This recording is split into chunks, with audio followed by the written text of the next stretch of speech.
अब बात करते हैं पहाड़ों पर जहां चट्टानें खिसकने की घटनाएं लगातार हो रही हैं, तो वहीं उत्तर प्रदेश के अलावा गुजरात में भी बारिश ने कोहराम मचाया है, जिससे आम जनजीवन पटरी से उतर चुकी है। आपको इस पर भी दिखाते हैं ये रिपोर्ट।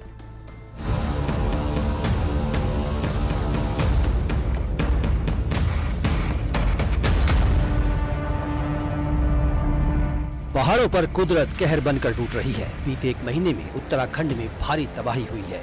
बार बार बादल फटने की घटना से हर कोई दहशत में है। एक बार फिर उत्तरकाशी के नौगांव बाजार के सियोरी फल पट्टी में बादल फटने से भारी नुकसान हुआ है। एक घर मलबे में दब गया, जबकि कई घरों में मलबा घुस गया। कई गाड़ियां भी मलबे में दब गई। खतरे को देखते हुए कई लोग अपने घर खाली कर सुरक्षित जगहों पर चले गए। प्रशासन राहत बचाव कार्य में जुटा है। उत्तरकाशी में तेज बारिश से कई छोटे छोटे नाले उफान पर आ गए। चमोली के थराली में बीते दिनों आई आपदा से पैदल रास्ते तबाह हो गए, जिसके बाद लोग अब जान जोखिम में डालकर सफर करने को मजबूर हैं। जेसीबी मशीनों की मदद से लोग नदी पार कर रहे हैं। रानीखेत रामनगर रोड पर सड़क टूटने से आवाजाही पूरी तरह से बंद हो गई। ताड़ीखेत के पास सड़क टूट चुकी है, जिससे कई गांवों का मुख्यालय से संपर्क कट गया है। उत्तरकाशी के हर्षिल क्षेत्र में भारी बारिश और भूस्खलन से दो और नई झील बनने से चिंता बढ़ गई है। ड्रोन सर्वे में इसका खुलासा हुआ। जम्मू कश्मीर के सोनमर्ग में जोजिला मार्ग पर लैंडस्लाइड से मलबा आ गया। इसके साथ ही भारी बारिश से वहां का मंजर खौफनाक हो गया। सैलाब इस तरह से बह रहा था, जिसे देखकर वहां मौजूद लोग थर्रा गए।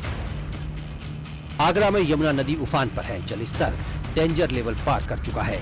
आगरा के गली मोहल्लों तक में पानी भरा हुआ है। रिहायशी इलाकों में पानी दाखिल हो चुका है।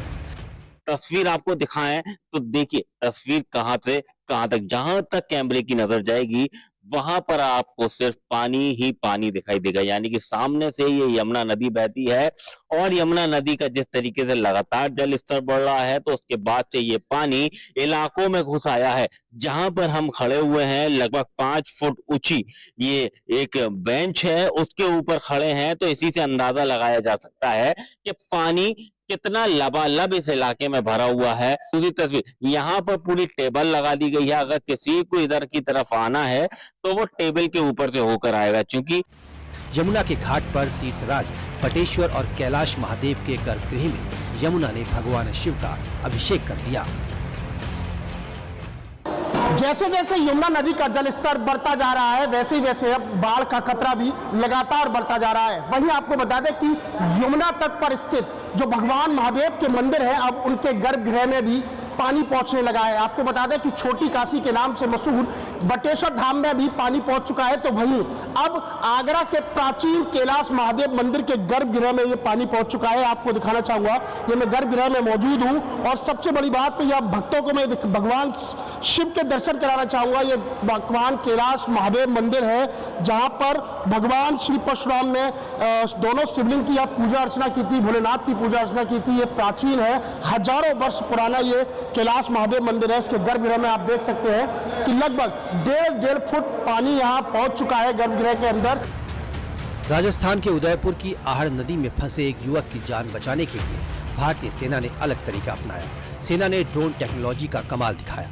ड्रोन की मदद से रस्सी और सेफ्टी बेल्ट पहुंचाई गई, जिसके बाद युवक को सुरक्षित बाहर निकाला गया। गुजरात के बनासकांठा में बनास नदी का जलस्तर बढ़ने से एक युवक फंस गया। युवक लगातार 16 घंटे तक फंसा रहा। एसडीआरएफ की टीम ने मौके पर पहुंचकर उसकी जान बचाई। वडोदरा में बाढ़ का खौफनाक वीडियो सामने आया। वडोदरा के एक नदी में टैंकर फंस गया, जिसके बाद ड्राइवर और क्लीनर जान बचाने के लिए टैंकर पर चढ़ गए। सूचना मिलने पर फायर ब्रिगेड की टीम ने रेस्क्यू कर दोनों को बचाया। गुजरात के भावनगर में केरी नदी में एक कार नदी के तेज बहाव में फंस गई। जेसीबी बुलाई गई और 2 घंटे की कड़ी मशक्कत के बाद कार को वहां से निकाला गया। गुजरात के अरवली जिले में भारी बारिश से हालात बिगड़ गए। अरवली में भिलोड़ा शामलाजी हाईवे भारी बारिश की वजह से एक बार फिर से बंद हो गया। वहीं रुद्रेश्वर महादेव मंदिर के पास सड़क पानी में बह गई। गुजरात के पाटन और राधनपुर में भारी बारिश ने हालात बिगाड़ दिए। 2 घंटे में हुई मूसलाधार बारिश ने शहर के हालात बिगाड़ दिए। दिल्ली में यमुना के जलस्तर में कमी हो रही है, लेकिन खतरा अभी टला नहीं है। 4 दिन बाद यमुना का जलस्तर 206 मीटर से नीचे आया है। Bureau report, news 18, UP, Uttarakhand. Jammu के अखनूर सेक्टर के परगवाल उस वक्त हड़कंप मच गया जब गांव को जोड़ने वाला बड़ा पुल अचानक टूट गया। लगातार बारिश से चिनाब नदी का पानी बढ़ गया और 40 से 50 गांव का संपर्क पूरी तरह से टूट गया। हालात ऐसे बने कि लोगों की आवाजाही बंद हो गई और गांव वाले पानी के बीच फंस गए। ऐसे में भारतीय सेना और एनडीआरएफ जवान देवदूत बनकर वहां पर आए। इसी पर देखिए ये रिपोर्ट।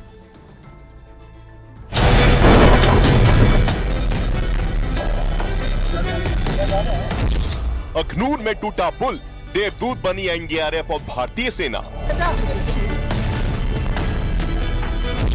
चिनाब के पानी से घिरे 40 गांव, एनडीआरएफ और भारतीय सेना ने संभाला मोर्चा। जम्मू कश्मीर के अखनूर सेक्टर के परगवाल के घड़खाल गांव में हड़कंप मच गया जब चिनाब नदी पर बना पुल अचानक टूट गया। भारी बारिश की वजह से चिनाब का पानी गांव में घुस गया और 40 से 50 गांव का संपर्क पूरी तरह टूट गया। लोग दोनों ओर फंस गए पूरी तरीके से और कई गांव का संपर्क आपस में टूट चुका था, जिसके बाद बेहद ज्यादा मुश्किलें गांव के लोगों को करनी पड़ रही थी।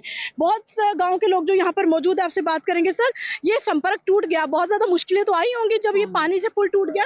बहुत मुश्किलें आई हैं। जी जी, हाँ जी, ये टूट गया। 40-50 गांव है नीचे परकबाल साइड जी, इधर गांव गड़खाल है जी, बीच में टूट गया जी। अभी बहुत मुश्किल हो रहा है कि वहाँ के इधर नहीं आ सकते, उधर के उधर नहीं जा सकते। जी जी जी, ये मुश्किल बहुत हमें हुआ है। तो अभी ये हमने देखा आर्मी और एनडीआरएफ की टीमें आ रही हैं आप लोगों को पहुंचाने के लिए। आर्मी वाले बहुत मदद कर रहे हैं हमारे। वो देखो गाड़ियाँ आर्मी वाले को, इधर भी आर्मी वाले, जो आर्मी वाले बहुत मदद कर रहे हैं हमारे। हालात बिगड़े तो एनडीआरएफ और भारतीय सेना के जवान गांव वालों के लिए देवदूत बनकर आए। कैसे वो यहाँ पर पूरी मॉनिटरिंग कर रहे हैं, लोगों की मदद कर रहे हैं और कितने जोश से, मतलब हमने इन देवदूतों को हमेशा राष्ट्र मतलब की सेवा के लिए रखा है, लेकिन कितना पूरा जोश है, पूरे जोश से अपनी इस बोट पे लोगों को बिठाकर ले जा रहे हैं और यहाँ पर बहुत से लोगों की मदद इन्होंने सुबह से अभी तक कर दी है। तो संपर्क पूरी तरीके से टूट चुका है और सामने देखिए तस्वीरें कि कैसे हमारे जवान रस्सी बांधी हुई है और रस्सी की सपोर्ट भी दे रहे हैं और जो बीच में बोट में बैठे हैं उनकी भी पूरी सपोर्ट मिल रही है। इतना ही नहीं, जरूरी सामान, राशन और सब्जियां भी जवानों ने अपने कंधों पर उठाकर पहुंचाया। पूरी तरीके से यहाँ पर भीड़ लगी हुई है गांव में। कम से कम 40 से 50 गांव का संपर्क आपस में टूट चुका है। हमने सामने से आपको बता दें कि विशाल वहां दिखाएं तस्वीरें, ये पूरा गांव है, लोगों की यहाँ फसल लगा करती थी, लेकिन चिनाब दरिया का पानी का स्तर जब बढ़ने लगा तो गाँव ने दरिया का रूप धारण कर लिया और ऐसे में भारतीय सेना के जवान जब यहाँ पर पहुंचे तो उन्होंने किस तरीके से लोगों को उनके गाँव तक पहुँचाने की संभव कोशिश की है। जवान है, अधिकारी है, मेजर रैंक के अधिकारी यहाँ पर मौजूद है और कैसे इनको यहाँ पर बिठाया जा रहा है, सामान सहित इनको इस पार उस पार करवाया जा रहा है। राहत कार्य के बीच गांव वालों की दुआएं सिर्फ सेना और एनडीआरएफ के लिए ही थी। तबाही यहाँ पर हुई है। लोग उस समय यहाँ से सब्जियां लेकर जाना चाहते थे, अपने गांव में ले जा रहे थे, क्योंकि यहाँ से गाड़ियां जाती हैं। तो जब पुल अचानक टूट गया तो गाड़ियां वहां पहुंच नहीं सकी। यहाँ पर उन्होंने अपना सामान रखा। अब एनडीआरएफ और भारतीय सेना के जवानों की गाड़ियां यहाँ पर पहुंची है तो वो उनकी लगातार मदद कर रही है। अब देखिए भारतीय सेना के जवानों ने रस्सी थामी हुई है, उस तरफ भी भारतीय सेना के जवानों की बोट है, इस तरफ एनडीआरएफ की टीम महिलाओं को लेकर जा रही है। तो बेहद ज्यादा दिक्कतों का सामना यहाँ करना पड़ रहा है। ये सामान अब धीरे धीरे जाएगा, क्योंकि जिस जगह मेरी मौजूदगी है ये गड़खाल गाँव है और जहाँ ये रास्ता जा रहा है वो परगवाल गाँव है। हालात का जायजा लेने बीजेपी नेता सुनील शर्मा भी गांव पहुंचे। बीजेपी के 28 विधायकों ने 1-1 करोड़ और 3 सांसदों ने 2.5 करोड़ की मदद दी है। लोगों को उम्मीद है कि उमर अब्दुल्ला की सरकार भी मदद करेगी। ये जो पॉइंट है गड़खाल, और जिस पॉइंट से बिल्कुल ही लगभग 20 से 30 हजार की पॉपुलेशन डिस्कनेक्ट हो चुकी है पीछे बाढ़ के कारण, आज हम विधायक के अलावा मैं पहला व्यक्ति हूं जो बोट के द्वारा आज इन गांव में गया। हर गांव में हम गए, लोगों से हमने डायरेक्ट संवाद किया। भारत सरकार से भी, एमएचए से भी और विशेषकर बीआरओ से संपर्क साधा है। उनसे निवेदन किया है कि यहाँ पे कोई बेली ब्रिज इमीडिएटली यहाँ पे लॉन्च किया जाना चाहिए। मुझे लगता है बात मैच्योर भी हुई है। नेक्स्ट कुछ दिनों में आप देखेंगे यहाँ पे ब्रिज एस्टेब्लिश होगा, इंस्टॉल होगा और उसके बाद जितने भी ये डिस्कनेक्टेड विलेजेस हैं इनको कम से कम एसेंशियल कमोडिटीज मिलेगी।